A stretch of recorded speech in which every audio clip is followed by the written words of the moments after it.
안녕하세요. 3월 4일 금요일입니다. 이제 대통령 선거가 5일 남았나요? 6일 남았나요? 5, 6, 7, 8, 9, 5일 남았네요. 5일. 굉장히 중요한 대통령 선거인데 그 어느 때보다도 나라의 운명을 좌우할 수 있는 중요한 대통령 선거입니다. 이재명 같은 저런 허접한 사람이 대통령이 된다면 대한민국 꼴이 어떻게 되겠습니까? 이재명 같은 저런 비리의 공장, 그리고 순 거짓말만 입만 열면, 그리고 분리하면 거짓말로 빠져나가고 뒤집어 씌우는 거짓말의 선수라고 그래야 되나요? 대장이라고 그래야 되나요? 참 요즘같이 이렇게 21세기에 이재명 같은 인간이 있다고 하는 게 참 이해가 안 됩니다. 이해가 안 돼. 어떻게 저런 사람이 성남시장을 하고 경기도지사를 했는지, 저런 사람을 알아보지 못하고 투표에서 뽑아준 시민, 도민들도 발등을 찍고 싶을 겁니다. 이재명의 실체를 봤으니까요. 그런데도 아직도 이재명의 눈이 멀어가지고 이재명이를 좋다고 지지하는 사람들이 많이 있더라고요. 그분들 나름대로 그 지지하는 거는 이제 자기들의 성향이니까 그거에 대해서 제가 가타부타는 말하지 않겠지만, 이재명이 중요한 게 아니라 대한민국이 중요한 거지요. 이재명이 대통령이 되면 대한민국이 어떻게 되겠습니까? 불 보듯이 뻔한 거 아닙니까? 하나를 보면 열을 아는 거잖아요. 형수 욕설, 김부선 씨, 대장동, 백현동, 위례 신도시, 정자동, 이게 다 부동산 비리예요. 성남에서 있었던 일은 다 부동산 비리예요. 부동산 비리만 있었겠습니까? 다 조폭들이 또 등장하지 않습니까? 이런 현상들을 보면서 저 사람은 대통령이 되면 절대 안 된다라고 저는 생각을 해요. 다 공감들 하시리라고 저는 확신합니다. 그리고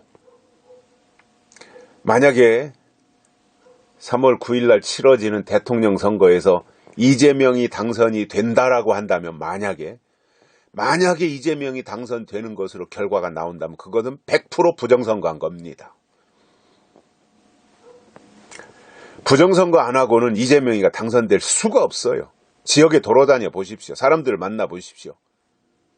젊은 사람, 나이 드신 분 할 것 없이 이재명이는 안 된다, 어쩔 수 없이 윤석열 찍어야 된다, 한결같이 다 그렇게 말해요. 여론조사는 지금 3%, 4%, 5%고 차이 그 정도 범위 내에서 이재명과 윤석열이 나오지만 그것도 어느 정도 저는 마사지가 됐다고 봅니다. 어느 정도 근접하게 붙여놔야 이제 목요일날 현재 기간은 저거잖아요. 그 여론조사 발표를 못 하잖아요. 어젠가부터. 그러니까 이제 그 전까지 어느 정도 이렇게 밀접하게 가깝게 아주 비슷비슷하게 붙여놔야 개표 조작할 수 있는 거거든요. 그러니까 그렇게 공작을 하리라고 저는 봐요. 비슷하게 붙여놓고 개표 조작을 하려고 할 텐데, 조작을 한다면 그런 방식으로 할 텐데, 이재명이 이긴다면 그건 100% 부정선거입니다. 선거 조작한 겁니다. 개표 조작. 우리가 감시를 잘 해야 되지요. 참 하나님이 도와주시지 않으면 굉장히 어려운 상황으로 가고 있습니다. 저 주사파 사람들, 저놈들은 자기네들 안 죽으려고 별짓을 다 할 사람들이거든요. 걱정이 됩니다. 오늘 말씀은 다니엘서 2장 31절에서 33절입니다. 왕이여, 왕이 한 큰 신상을 보셨나이다. 그 신상이 왕의 앞에 섰는데 크고 광채가 특심하며 그 모양이 심히 두려우니 그 우상의 머리는 정금이요 가슴과 팔들은 은이요 배와 넓적다리는 노시요 그 종아리는 철이요 그 발은 얼마는 철이요 얼마는 진흙이었나이다. 아멘. 이제 드디어 다니엘이 왕의 꿈을 찾아주는 겁니다. 꿈의 실체를 찾아야 그거에 대해서 해석을 할 수 있는 거지 않습니까? 그래서 다니엘이 왕이 꾼 꿈을, 잃어버린 꿈을 찾아서 이제 제시하기를 하는데, 가장 먼저 한 말이 뭐예요? 왕이 한 큰 신상을 보셨나이다. 큰 신상을 봤다는 거예요. 신상.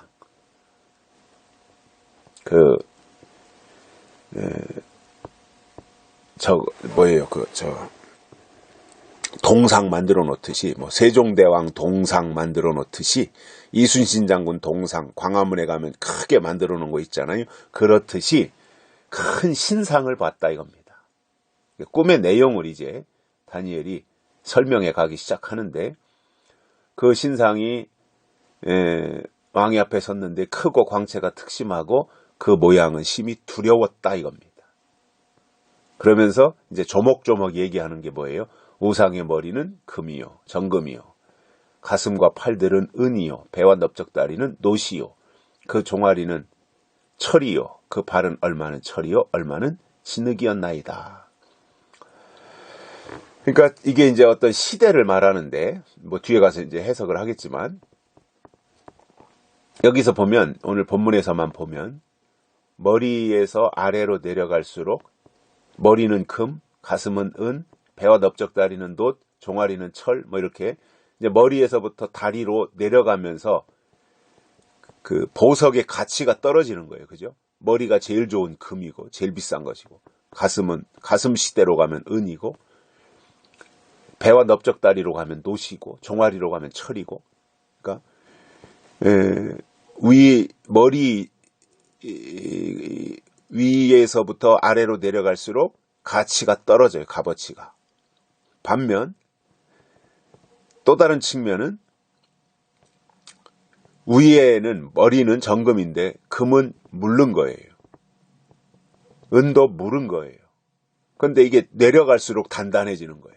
노수로 가고 철로 가고 이렇게 할수록 아래로 내려갈수록 아주 단단한 강도가 강해지는 거죠.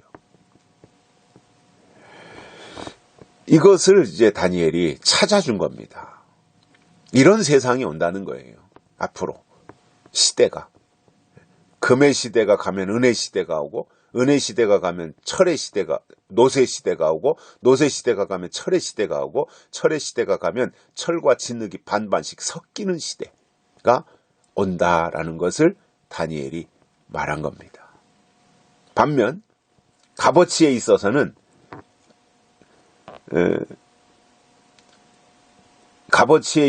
이제 금이 제일 비싸니까 그 시대가 제일 비싼 시대인데 점점 가치는 떨어지고, 대신 머리 위에서부터 정금에서부터 종아리 발로 향해서 내려갈수록 강도는 점점 강하고 단단하고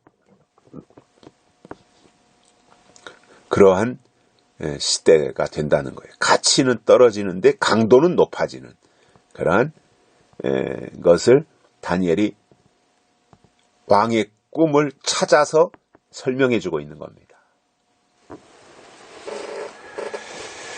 그래서 이것은 어떠한 시대의 변화를 말해 준 거예요. 앞으로 이렇게 시대가 변화될 것이다. 다니엘이 특별했던 것은 왕의 꾸었던 그 꿈을 찾았다는 거죠. 즉 계시를 찾았다는 거죠. 예언을 찾았다는 거죠. 아무나 할 수 있는 것이 아니라 다니엘이 할 수 있는 일이었던 것입니다. 저는 지금도 마찬가지라고 봅니다. 아무나 예언과 계시, 하나님이 주신 꿈을 찾을 수 있는 것이 아닙니다. 다니엘과 같은 하나님의 사람이라야 그것을 찾아서 발견하고 해석할 수 있다는 말입니다. 여기까지 하겠습니다. 감사합니다.